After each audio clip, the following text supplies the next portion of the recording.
Okay, so this should be the last video in this pregnancy vlog.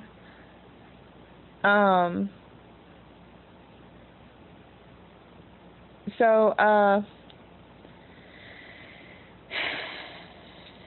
recently, the only challenges we've had to deal with are,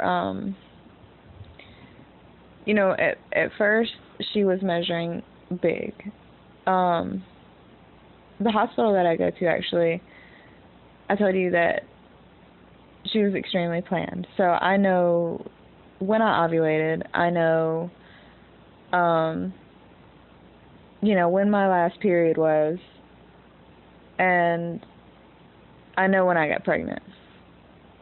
So, I didn't start off going to this hospital. I started off going to the local hospital, and the lady there based my due date on my pregnancy test when it came back positive. And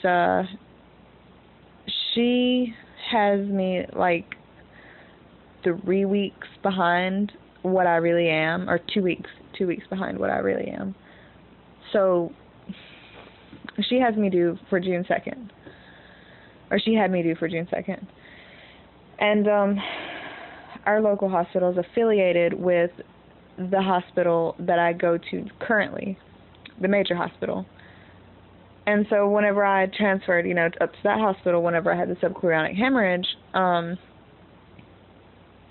they also transferred that due date. So the major hospital that I go to doesn't change due dates. So my due date's actually May 25th, but I was dated really early in the pregnancy by a different doctor at the major hospital at May 17th. So I just stuck with that one because she didn't know any of my history and she dated me. So that's the one I'm sticking with. But she measured for that due date up until recently, when my fundal height started coming back really low. At 26 weeks, I measured 26 weeks for, May 17th due date. At 27 weeks, I measured 27 centimeters for my fundal height. And at 32 weeks, I only measured 28 centimeters for my fundal height. So we were really scared that she may have IUGR. We were really worried. She actually started measuring small, like consistent with the June 2nd due date. Whereas on the ultrasound before, she was measuring consistent with the May 17th due date. So, I thought that something was going on, and like I said, I was worried that my eating habits would affect her anyway. So I was really, really scared that was what was going on, and that it would cause a premature delivery. I was really worried. But I think she just dropped really early. She was head down from like 20 weeks up. So right now she is, like I said, it's like a station, +1 station or 0 station. My doctor couldn't tell me like an exact. She just kind of gave me like a guesstimate. So I'm thinking she just dropped because she's measuring. She's growing consistently. on the ultrasounds and everything, she's not like lagging in growth from week to week. She's still growing. And just yesterday, my fundal height measured 33 centimeters. So, and I'm, by my due dates that I keep up with, I'm almost 38 weeks. So, you know, it's getting, she's getting bigger. I just, the last ultrasound that I had, 3 weeks ago, or 2 weeks ago, she weighed 4 pounds and 12 ounces. Yeah, so, they said she was going to be on the small side. She was going to be petite. She's chunky though. I mean, she's got fat. You can see the fat on her in the 4D ultrasounds.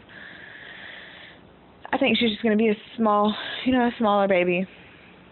But she's gaining fat like she's supposed to. She's just, I think she might just be short. I'm short. My sister's not short, and she had a tiny baby.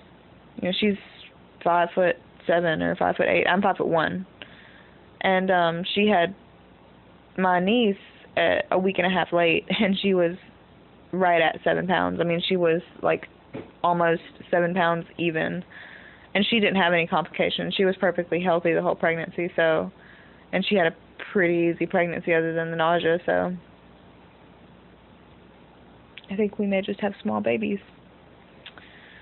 But, yeah, so we bought her some preemie outfits, and we're, expecting her to not be very big.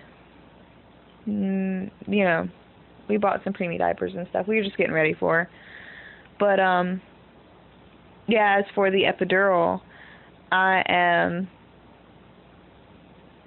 looking into alternate methods of pain relief.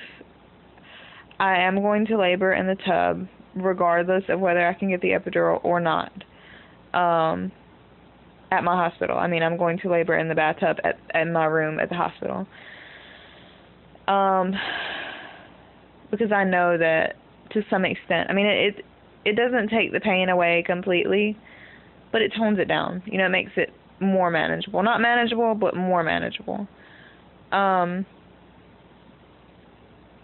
So, I'm going to get a yoga ball, birthing ball, whatever you call it, because I want to prolong pain medication as long as I can, even if I can get the epidural. I do meditate anyway, so I know, I already know how to do that. I'm just not sure that it'll work for me, if the pain is anything like what it was with the Cytotec. I'm just going to have my fiance and my mama in the room with me to talk me through labor. And if I can't get the epidural, I tell my fiance he's got to be there in the room. He's got to talk me through it. He can't just, freak out because I'm in a lot of pain and leave me. I know that's not his intentions, just to leave me, but with the first baby and the Cytotec, all the pain I was in, he just couldn't handle it, and I guess it just freaked him out so bad that I was in so much pain. He couldn't watch it, and so he kind of got away from me, but hopefully he won't freak out. I feel like I handled it pretty well the first time.